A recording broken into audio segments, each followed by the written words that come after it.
Hello বন্ধুরা, welcome to the couples ডায়েরির আরও একটা নতুন পর্বে। তো কেমন আছো তোমরা সবাই? আশা করি সবাই খুব খুব খুব ভালো আছো।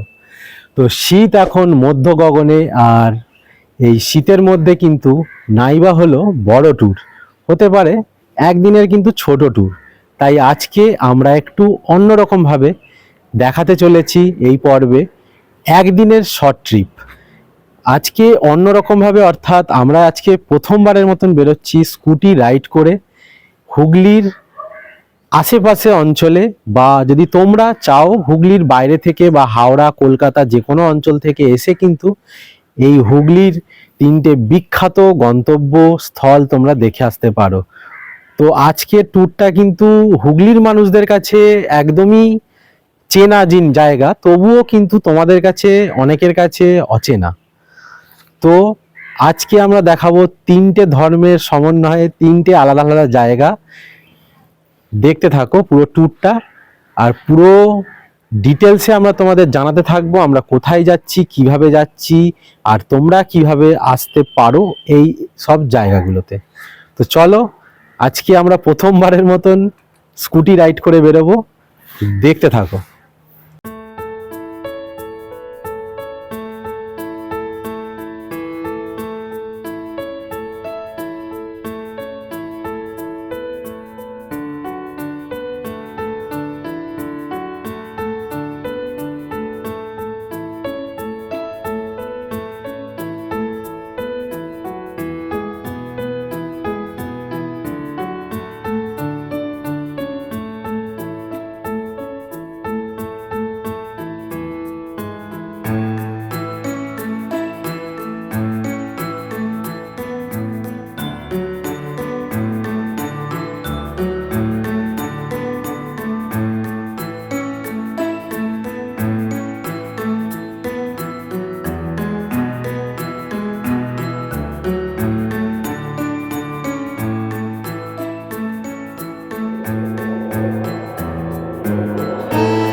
আমরা এখন দাঁড়িয়ে আছি হুগলির বিখ্যাত ইমামবাড়াতে।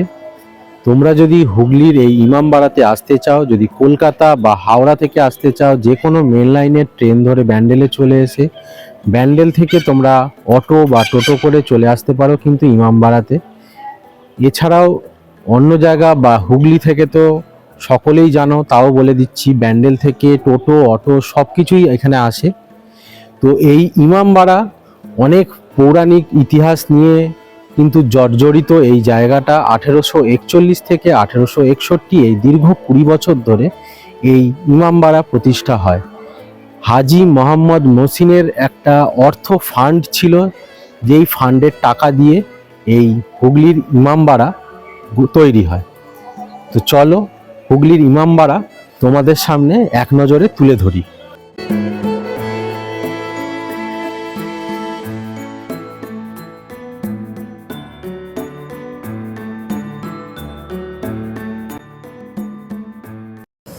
তো ঢুকেই আমরা ডান দিকে দেখতে পাচ্ছি হচ্ছে তাজিয়া।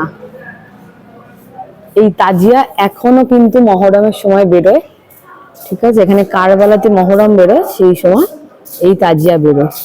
তাজিয়ার ঠিক অপোজিট সাইডে আছে হচ্ছে শরবতখানা। মহরমের সময় প্রচুর প্রচুর লোক আসে, লাখ লাখ লোক আসে। তো তখন এই যে ভেতরের এই মানে আমরা তো দূর থেকে দেখতে পাচ্ছি, এই যে জিনিসটা আছে এখানে কিন্তু শরবত বানানো হয় সমস্ত কিছু আগত দর্শনার্থীদের জন্য। এই হলো শরবতখানা। এবার চলো যাওয়া যাক ভেতরে। আচ্ছা, ভেতরে ঢুকে তো এখানে তোমাদেরকে দেখাই।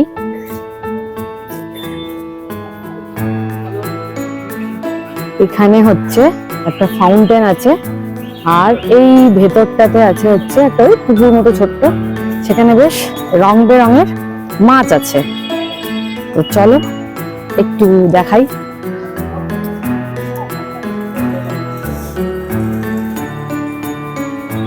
দেখো, দেখতে পাচ্ছ তোমরা।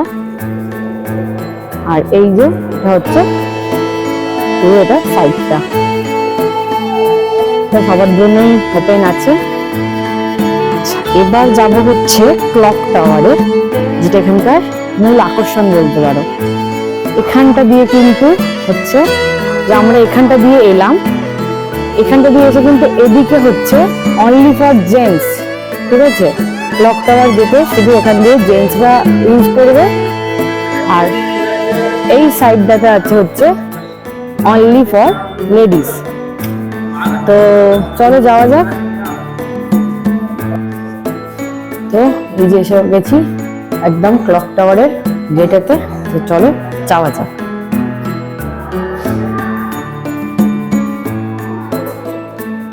বাহ, এটা বেশ কাছ থেকে দেখাতে পাচ্ছি কিনা জানি না, কিন্তু কেমন দেখে এটা ঘুরে ঘুরে। চলো আমি এখন উঠি।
ক্লক টাওয়ার দেখে নেমে যাচ্ছি।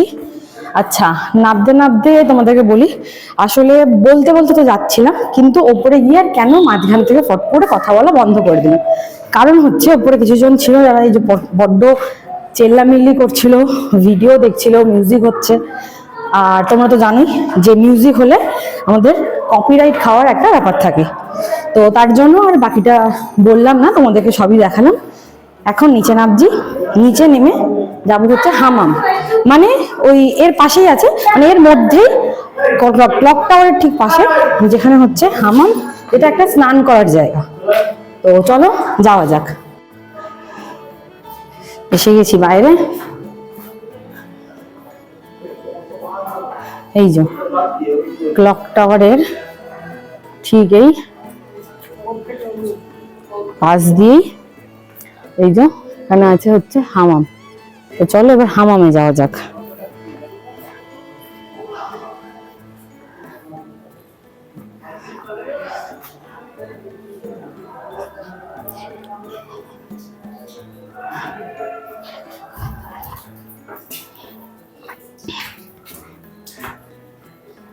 কতটা বড় ইমাম বাড়াটা, হ্যাঁ,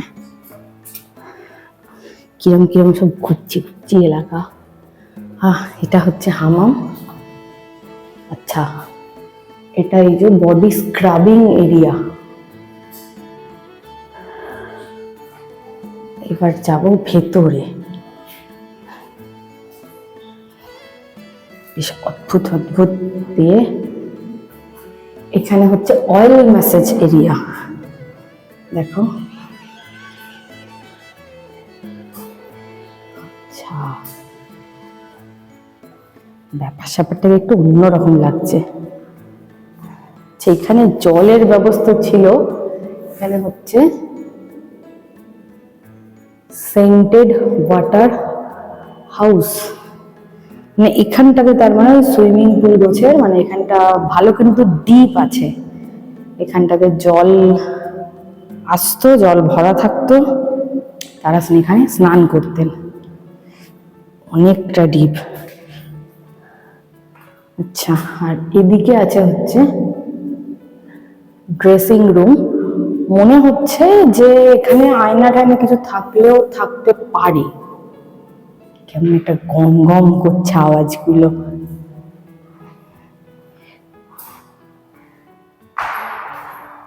আচ্ছা, এখানে হচ্ছে আবার ওয়ার্ম ওয়াটার রিজার্ভার। বাপরে, সিঁড়ি দেখেছো? দেখো সিঁড়িটা কতটা উঁচু। তো চলো, এখন তার ওয়াটার নেই, কিন্তু দেখি আমরা তবুও। বিশাল বড় জায়গা, অন্ধকার অন্ধকার জায়গা। আমি আর রিস্ক নিচ্ছি না, এখানে একা একা এসেছি। প্রচুর উঁচু উঁচু। আচ্ছা, এদিকটাতে আবার আছে হচ্ছে কোল্ড ওয়াটার। এখানে আছে হচ্ছে রিভার ওয়াটার মেন রিজার্ভার।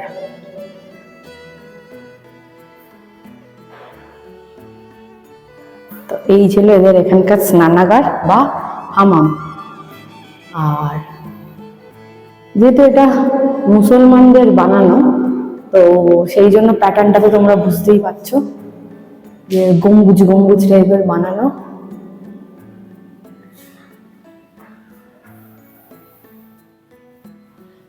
তো হামাম দেখা হয়ে গেছে, এবার যাব নদীর তীরে। তো চলো যাওয়া যাক। ভেতরটাতে কিন্তু ভালো গরম লাগছে। এটাও কেন বাচ্চারই, এটাও একটু দেখে নিই কি আছে। আচ্ছা, এটা এখানকার ইউরিনাল, মানে বাথরুম বা প্রসাবখানা, বা মানে টয়লেট হোক বা যাই হোক, সেভাবেই হতে পারে। দেখো আগেকার দিনে কেমন সিস্টেম ছিল, যেটা ওখান থেকে এসে কিন্তু এই ভেতর দিকে মলমূত্র যাই হোক সেটা কিন্তু পড়ে যাবে। এখানে ভাবনা চিন্তাটাই অন্যরকম। তো চলো এবার যাওয়া যাক আমাদের।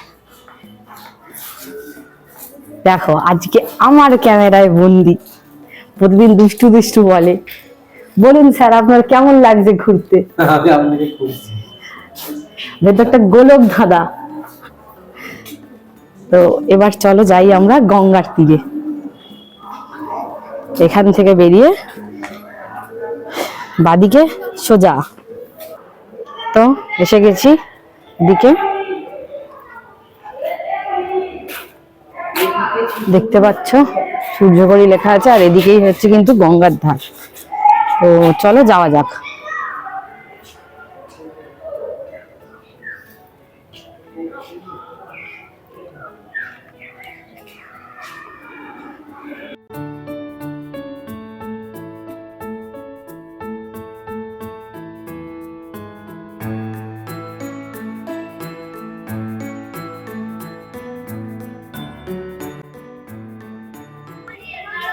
যে দেখতে পাচ্ছ তোমরা সূর্য ঘড়ি,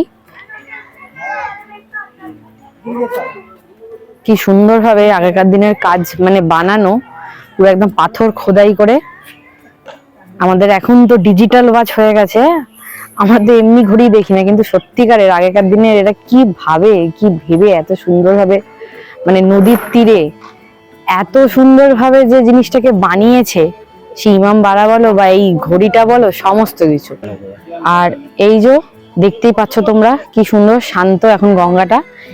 এই যে সোজা যে রাস্তাটা যাচ্ছে, এই মকটেল যে লেখা আছে কাউন্টারের পেছন দিয়ে, দেখো ছোট্ট তিনজন আর কি দেখা যাচ্ছে, যেখানে নদীর তীরে আর কি নৌকার মধ্যে বসে আছে। এই নৌকাগুলো করে কিন্তু তোমরা এখান থেকে চলে যেতে পারবে ব্যান্ডেল চার্চ।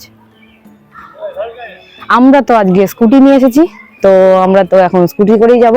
তো চলো এবার আমাদের পরের গন্তব্য হচ্ছে ব্যান্ডেল চার্চ।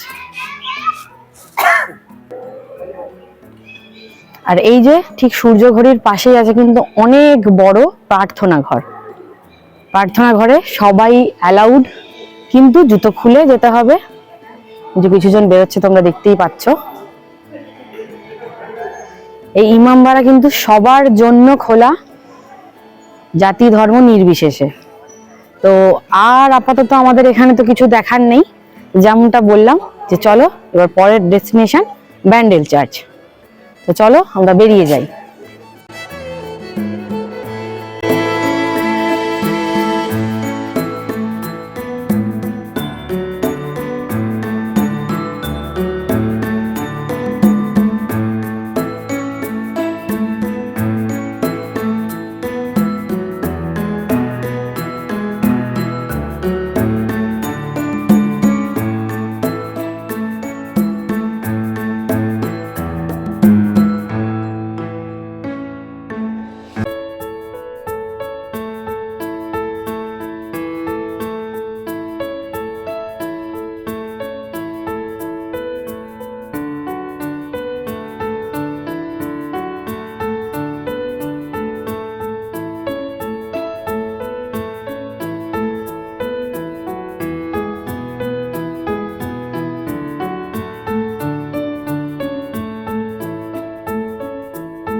ইমামবাড়ার পরে আমরা এখন যেখানে দাঁড়িয়ে আছি সেটা হলো হুগলি জেলার বিখ্যাত একটা স্থাপত্য খ্রিস্টানদের ব্যান্ডেল চার্চ। তো ব্যান্ডেল চার্চ নিয়ে নতুন কিছুই বলার নেই, তোমরা সকলেই জানো ব্যান্ডেল চার্চ সম্বন্ধে।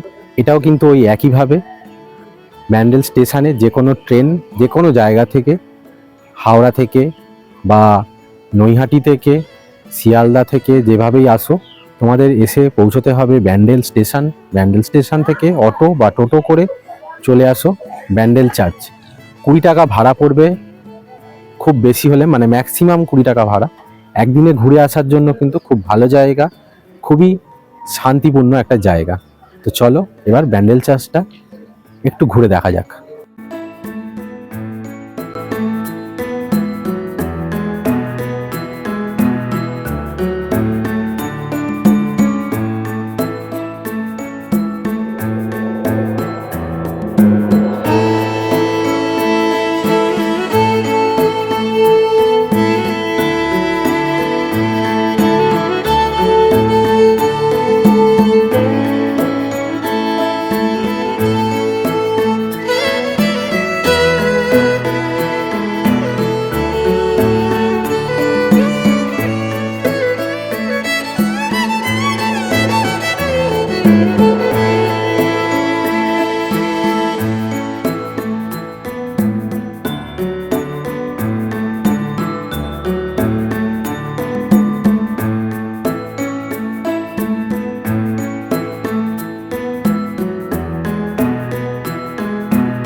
ব্যান্ডেল চার্চ ঘোরা সম্পন্ন করার পর আমাদের পরের গন্তব্য বাঁশবেড়িয়ার হংসেশ্বরী মন্দির।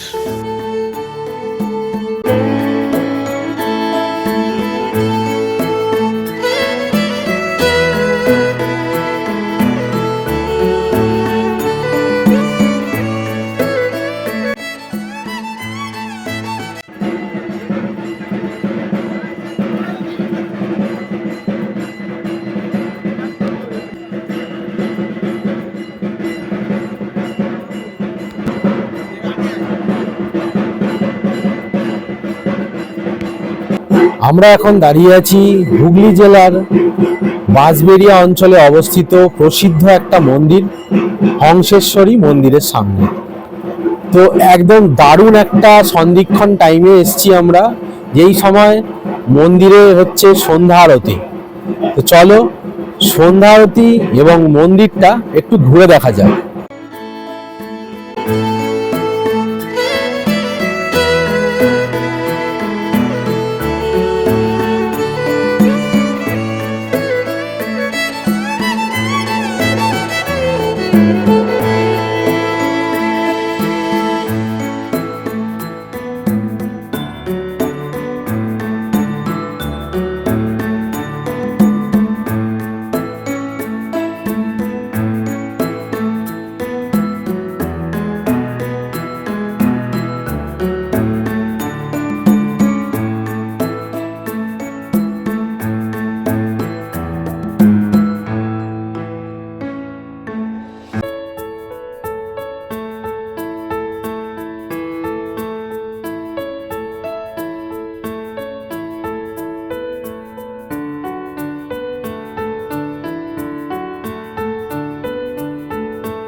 তো হয়ে গেল আমাদের মা হংসেশ্বরী মন্দির দর্শন এবং তার সন্ধ্যা আরতি দেখা।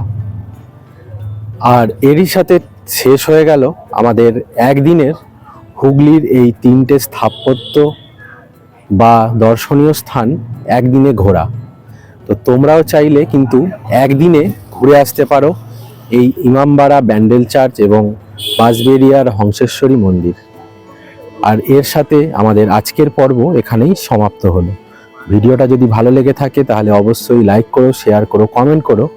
আর চ্যানেলে নতুন হলে অবশ্যই কিন্তু সাবস্ক্রাইব করে বেল আইকন প্রেস করে আমাদের পরিবারের সদস্য হয়ে যাও, কারণ জার্নি টু বি কন্টিনিউড।